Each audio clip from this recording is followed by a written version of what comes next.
Hi everybody, my name's Jude McGee and I'm a publisher at ABC Books.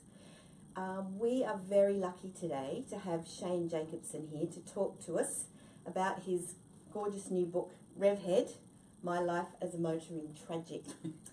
Now, Shane's got to be one of the busiest actors and presenters in Australia.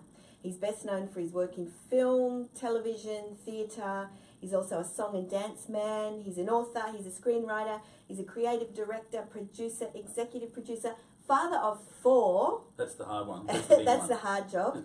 And an ambassador for many worthy organisations and charities.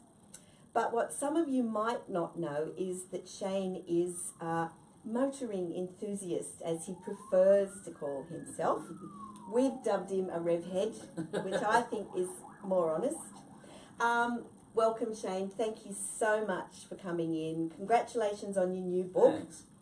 It's a collection of love stories, essentially, about cars, isn't it? Yeah, it is. I want to rewind it already in a moment, because you've said motoring enthusiast and revhead. This was a conversation you and I had. Yes, we did. Well early on. So your fingerprints are all over this book. So I know I've already started the interview by me asking you a question. Well, not even asking a question, but dragging you into it. Because it's a conversation, as you know, I've been doing radio, and some people may have been hearing some of the interviews. I've been doing some radio interviews, promoting the book, and even just talking to friends and mates' wives and some female buddies of mine and some men as well, who've asked the question, because the book starts, as you know. Yes. It's how that conversation happened, that you came up with the title Revhead. Yep. And you sent it to me as a kind of a working title. Mm-hmm. And we had this chat with me going, I don't think I can call it Revhead, I'm a motoring enthusiast. And you did say it's not a very exciting name for a book, which I ultimately agreed with so much that the book is, you won, it's called Revhead. But I keep getting asked, what is the difference? And the truth is, I remember we kind of had a conversation, and I've had it with other people since then, because at the start I said, to people, what do you think when you hear the word Revhead versus motoring enthusiast? And then people are going, what's the difference? And everyone does keep saying, what's the difference? But every time I explain what a motoring enthusiast is, by the time I finish my explanation and my passion and love for it, they go, right, so you're a revhead. See? So you did win that fight. Exactly. I knew that. And as you say, motoring enthusiast was going to be a hard one. Yeah. No, I should answer your question, which is, it is a collection of love stories, and the truth is, I, like a lot of people, I don't think you can first decide when you have a love for something like taste, smell, or music. I think, it might be different with music, because you can hear a new band and go, I love that new style. Yeah. But, chocolate and ice cream and, the smell of flowers and the look of a sunset, I don't think you remember the first day that takes you, things. And I know people are going to go, that's a long stretch comparing a sunset or a sunrise to a car, Mr. Jacobson. But, I don't think you recall the first time that you felt something. Because I've just always loved cars. Anything with wheels strapped to it, near it, on it, under it, or somewhere approaching the thing or on it, being built, half built, 1 wheel, 2 wheels, 3 wheels, 4 wheels, 18 wheels. I've just always found myself attracted to them, and it's interesting as a father of 4 that my eldest 3 have no real interest in cars, and yet my 2.5-year-old, anything that rolls forward, backwards, sideways, or otherwise, he's already drawn to them and attracted to them, and I've raised him no better, no worse than others. So I think it is a thing that's in some people. So there's people that would call themselves motoring enthusiasts, or revheads, or petrol heads, or those who work in the game who are grease monkeys but also fans of it, that will already know what it feels like to be a fan. But my book is also not just for them, it's also thoughts and yarns around cars and when it harks back to a time and era, my youth, other people's youth, and panel vans are something we talk about, and other people, as soon as you say the word panel van to an older generation, they go, oh, they're a transport system for hooligans. But then you've got other people out there, my age and older and younger, who instantly go, oh my God, the days of the panel van. And, they were a venue. They weren't just a car. In fact, the last thing they were was a car, and they were a great car. Sandman. But, yes. Remember them well. Well, see, you're there already with me. You tell me if I'm wrong, and even if you tell me I'm wrong, I still know I'm right for other people, that it was a venue. It was a venue, that's right. It turned up to the beach.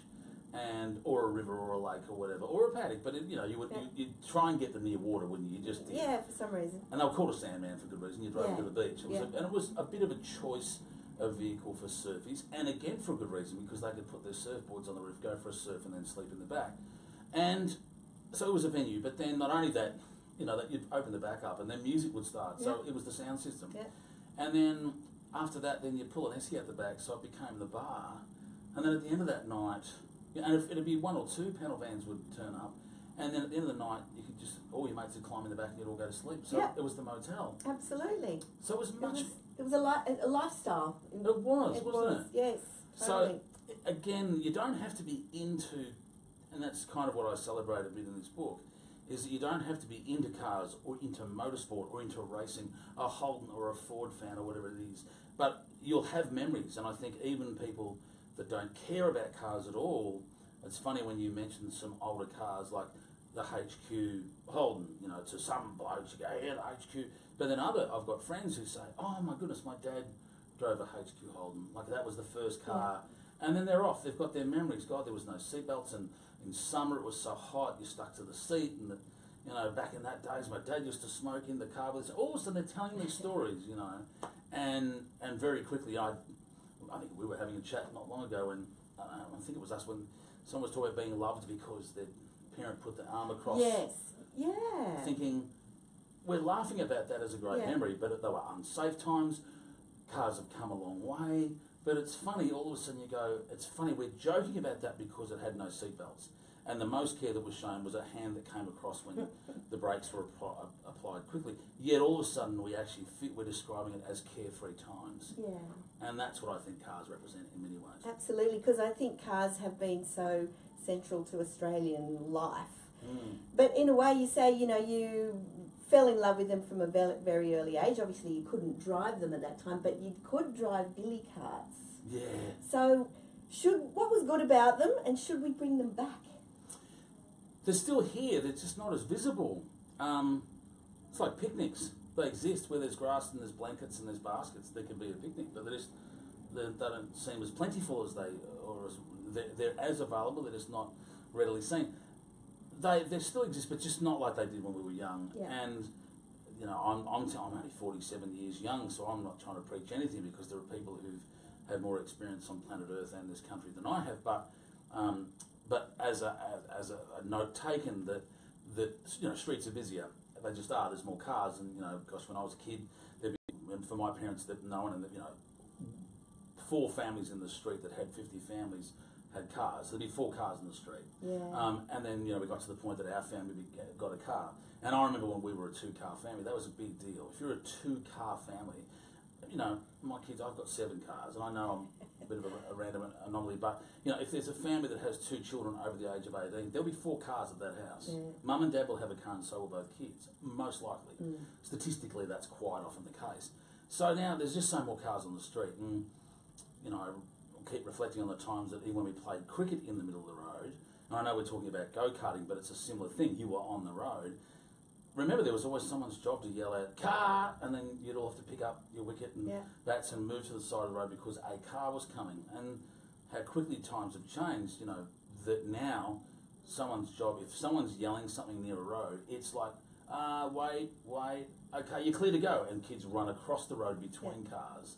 So that's how quick it's changed, as we know. But billy carts, I lived on a hill, and so all the kids in our street and the neighbouring streets, there was a few hills in our area, to be honest, but our hill was one of the good ones, because some of the hills led to a T intersection that led onto a road, and you don't want that. But ours was a hill. We were at the bottom of it, so you could start at the top of one side and go down, and then you'd come to a stop because the hill was going up again. Then you went to the top of that one and went back the other way. So it was the perfect track, and we and all the kids in the neighbourhood would build billy carts, and our family would build fairly rudimentary ones, but I've written about in the book, there was one family that had built one that had a steering wheel, and it was welded together, and it looked like a small car, and we did think it was being built behind the closed doors of a garage, and it did just feel like NASA had turned up near us, and we didn't. You saw, and in movies they do it now. You hear banging, clanging, and sparks and light coming under the bottom of the door, and you're like, "What are they doing in there?" And when we knew it was a billy cart, we just couldn't be more excited. And I eventually got a chance to drive that cart, and they were great times. And there still is. There's a few billy. The Scout Association has a billy cart rally, and there's a country town that's still got one going at the moment. They've got a few fired up, and I'd love to see them come back. And it's not to try and introduce the youth of Australia to the love of vehicles. It's just a great activity, and I love kids getting in sheds and making things and using their mind and trying a little bit of engineering mouse. And if you don't come up with a brake, you're probably gonna hit something. So it kind of forces you to think a little bit. Absolutely. It's think or be hurt. So you talk about in the book when you were growing up, your family had a whole bunch of different cars over the years. They all had names. Yes. They all had personalities. Can cars really have personalities? Yeah. They don't now as much. Reliability has removed personality from cars. Kids get in cars now and their parents just turn the key. Cars have become very reliable. Yeah. And they work. And you get in, and if you're hot, you turn the air conditioner on. If you're cold, you turn the heater on. If you want to listen to music, you Bluetooth it, you CD it, your AM, your FM, whatever you want. It's all there. And if you want the window down, you press the button, it goes down. And it doesn't usually get stuck. You hit the brakes and they work. And you go up a hill and you put your foot on the brake and it works. And you pull on the handbrake and just everything happens the way it's supposed to. Handbrakes now, they've figured it out. Some people had trouble getting them on, so you just do it with your foot now. Whereas the old days, when you went down a hill for too long and you kept your foot on the brake, there's a thing called brake fade. They'd run out of brakes. I remember our mum or watching, when you had a friend struggle, I can't get this handbrake off. There was a lot of effort, and if you wanted to miss the window now, you just sit in the car and turn it on, and it does it. We had to scrape the windows, and you had to throw water. If the water was too hot, the window cracked, and everyone remembers that window. You had to go double hand to get it. Everything was an effort, everything, and there was no guarantees that car would start on a cold morning. I'm from Melbourne, and in winter there was definitely no guarantee that car was going to start. And so as a result, you had one car. Our family, we didn't have a lot of money. I mean, my dad had even less. He used to joke that when he was young, he was so poor they couldn't even afford to pay attention. So that's pretty poor, isn't it? Even as a joke, it's appalling. Yeah. But he reminisced the fact that that he had to put crank handles in and get the car going. So that was a real effort. But for us, we had cars that you had to pump the pedal a few times, pull the choke out 2/3, and I've got a system for my EH Holden which is pump the pedal 3 times. You turn it over for about the count of 5 seconds, then turn the key off. It still won't have started by then. That's fine though. That's normal. Yeah. And then you pump the pedal once more. You give it a wait for about 10 seconds. You turn the key, and that's when she starts.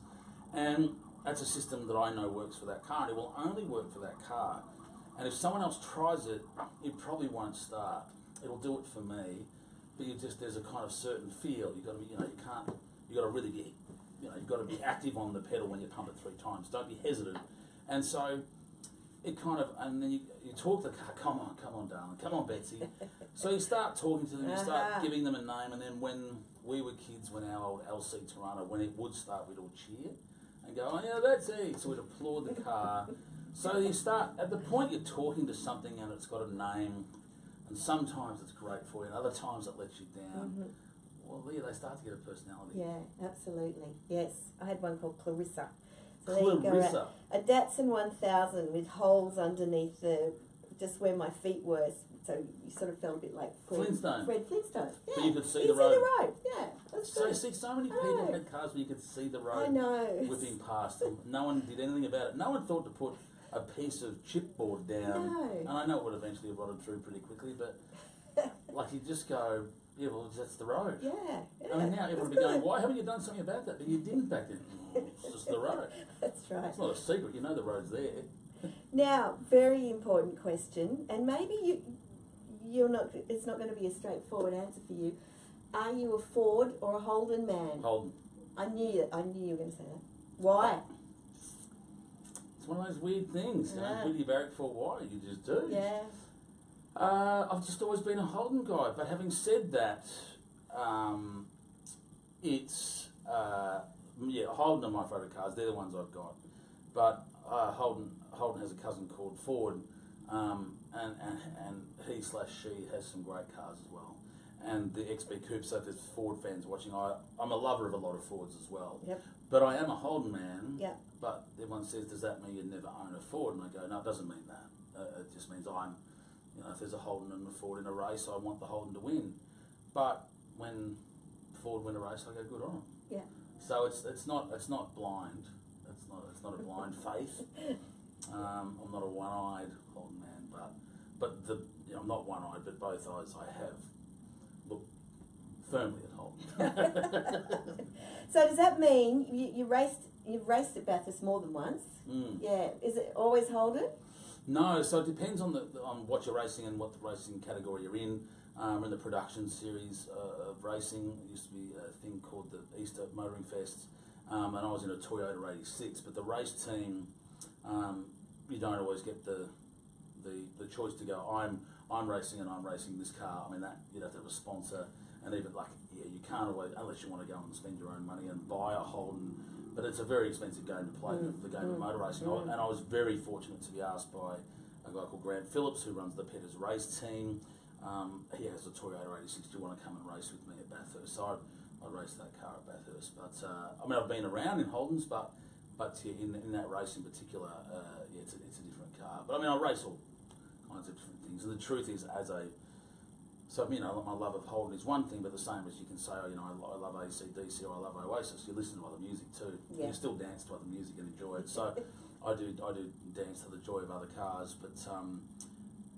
But yeah, if I had it my way, I would be in a Holden. But by the same token, when it comes to racing, there are many different cars and some very good ones that aren't Holdens that I want to get behind the wheel of. That's when I cheat on Holden a little bit.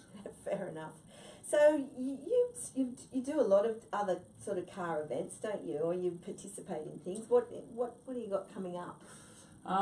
There's a thing called the Geelong Revival Motoring Festival that I've been the kind of the face of that for sort of 2 or so years, and that's coming up again. I'll be there again, most likely, pending my filming schedule, because sometimes my job gets in the way of my hobbies, which is very annoying. Oh, terrible. I know, when work stands in the way of pleasure.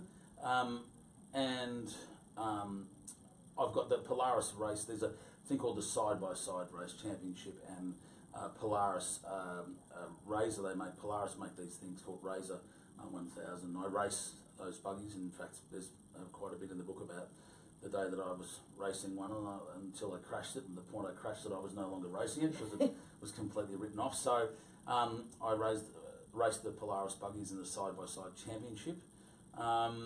And things, the Leukemia Foundation have a thing called the Muscle Car Run. I've done that before, and that's coming up again. That's an amazing event in muscle cars, and we travel quite some distance from township to township, and we get to head to different racetracks and enjoy the cars and the good company of people whilst racing cars and raising much needed funds for a worthwhile charity. Also, the World Solar Challenge, which is not a race that I compete in, but I'm a Bridgestone ambassador for that, and I travel with the World Solar Challenge, and it's an amazing event. The young minds, these are the Einsteins of the future. People do say, will there ever be another Einstein? There are incredibly clever kids out there. Everyone complains about the Gen Y, the Gen X, but there are some incredibly dedicated kids and some incredibly smart kids there, and powerful minds that come from all over the planet to come to Australia for the World Solar Challenge. And the technology will end up in houses. It's not just about cars. Yeah. These kids aren't really car kids. They're, when I was 18, they'd be called a nerd, but we now know what those people are as incredibly clever kids who will shape our future. Thank God. Yeah, I know. Yes. Thank goodness they're there. Yes. But these kids, it's battery technology, and I don't need to explain to too many people anymore. 10 years ago, if I'd have said electric cars and battery technology, people would have said, yeah, but is that really going to happen? It's here. Yep. Tesla's here, electric cars are on the road, they're pulling up beside you at lights, and they're accelerating past you on freeways and beating you away from the lights. Now, that's all happened. It's not just like the chitty bang bang theory of there be some electric car putting past you and running out of power. That's not what happens. And the battery technology that now is going to go into houses and will actually, in a society where we can put solar panels out now and sustainability, that technology is being pushed to the nth degree and advanced beyond what we imagined possible years ago by these kids and other people like them in the World Solar Challenge. So there's nowhere on the planet really, which is why the event's held here every year. And not enough Australians know much about it. As a matter of fact, most Australians know nothing about it. But people, as I said, come from all over the planet. Here, not a big deal. The Netherlands, when their team leave from the university, the king sees them off. Mm-hmm. So that'll give you an idea of, and the Japanese teams, the American teams, these are university teams and college teams. Some of their cars are worth $10 million, and there are $20 million sort of process between development, getting the teams here and competing. So it's a big thing. But they drive from Darwin to Adelaide, 5,000 kilometres, only powered by the sun, and they're doing over 100 kilometres an hour. These solar cars that people think they overtake road trains. Yeah. And so they're, and they can go quicker. They kind of, there's no speed limit, as we still know further up north. They're doing 120, a lot of the cars, 110. They don't floor it because it actually, there's an optimum speed for not wearing the batteries out, and setting the right speed, the right amount of charge rate from the sun. But these things are all doing over 100 kilometres an hour. And they go from, like I said, 5,000 kilometres from Darwin all the way through Alice Springs, and they arrive in Adelaide, like sort of 4 or 5 days later. And because they've all got, they stop, they all have a time they can start and a time they must stop and pull over so that the timings are all the same. Otherwise, they could drive a bit further, they could do it quicker. But it's an incredible event, and what the people from overseas think's incredible is they start on a road. They pass through customs once. Welcome to Australia. They get in their car at Darwin and they stay on one road, and 5 days later they're on the same road. Everyone has the same accent, looks the same, and they haven't left the country. Yeah. In most of the countries a lot of the people are from, they would have left their country and gone through 8 others. But this is the only, and the other thing is we can kind of guarantee them sunshine on that one road in that one country. And then you just go, you stay on this road and head that way. And in 5,000 kilometres you'll still be on that road. So there's, I've been talking about that World Solar Challenge for a fair bit now, but I do that because I think it's an amazing thing. But the cars have given me such an amazing opportunity. Between Top Gear and my love for cars and collecting old cars, racing buggies and racing Grand Prix races and rolling buggies and amateur rally events, but then meeting the kids of the brains of the future through the World Solar Challenge. That to me, that's why I don't feel like a rev head. I do feel like a motoring enthusiast because but it does make me a rev head and I'm proud of it. But the world of motoring has led me to so many things, and I've travelled Australia and by car and bus, and I drive trucks. I've got a licence to drive everything on the road. Other than a road train, but I have a semi-licence and forklift licence and car and motorbike, and I ride motorbikes. And I love, we live in a massive continent, and without pulling out your passport you can drive for weeks and weeks and weeks, and cars and vehicles are the things that have allowed me to do that. They transport my kids on holidays, they pick up their groceries, and I get to race tracks, and sometimes I just get in an old car and drive around with some old music playing, and it just makes me feel good. Absolutely. Which means I can't help thinking a last question, which is, therefore, you're probably not mad about driverless cars then? No, but I love, the only thing I've learnt this the same as everyone has, the only thing that's constant is change. What I love about that is it's technology advancing. And you never know, the thing I've now learned to accept is you never know where or how that technology is going to help. And I can't help but think, wheelchairs, the elderly, who knows what it may be, the delivery of something, maybe it'll help, I don't know, in factories, in warehouses, it may just be something that transports boxes from one area to another. That already exists in certain ways. It is pushing the boundaries. Having said that, these driverless cars, there's some things that, if I was to be a purist, that's not how I want it. I don't want a car that's driven for me. I want to drive a car. Yeah. But in every car, there is only one driver and the rest of the seats are filled with passengers. So not everyone feels like I do. So I don't want to be a passenger in a car without a driver. And even in a car that has a human driver, I actually want to be the driver because I love it. I imagine Keith Richards doesn't like staring at people with guitars for terribly long before he says, "Can I please have the guitar now?" And I'm like that when I see a steering wheel and an accelerator pedal. But I love what they're doing with technology, that it's got to the point. And because when we are talking driverless, it will be not petrol driven. That's great for the environment. Yeah, totally. And there's a computer that will make a lot of decisions quickly, and in fact for a lot of situations will be safer than a human. And dare I say it, that technology doesn't mean you don't have to have your hands on a steering wheel, but the amount of people staring at mobile phones now, sending texts while they're driving, the humans now have become unreliable because they're staring at a machine, so why not get another machine in the car to stare at the road for you? Yes. So that technology, I think, will best be utilised, and when they, amalgamate, a synthesizer, my dad said it was going to be the death of music, but the truth is electric keyboards in the hand of a musician can make some amazing sounds, and I think get a human and a computer together with what they can do, push the limits with driverless technology, but then have that assist you while you're driving. And when you are distracted, if it says, look out ahead, I think there's a pedestrian, and it starts to apply the brake because it can sense there's nothing that's going to run up your backside, that may save lives. At that point, I think it's great. Yeah, right. Yeah, that's a great way of thinking about it. Well, thank you so much again for coming in. That was fabulous. Congratulations on your beautiful new book. On our book. It's called Love Redhead Stories. Because of You. It's subtitled Motoring Tragic, not rather than Enthusiast. So, congratulations. Comes out. It's out now this week. Perfect as a Father's Day gift for the Rev Head in your house, I would think. So, thanks, Shane. Thank you. And thank you.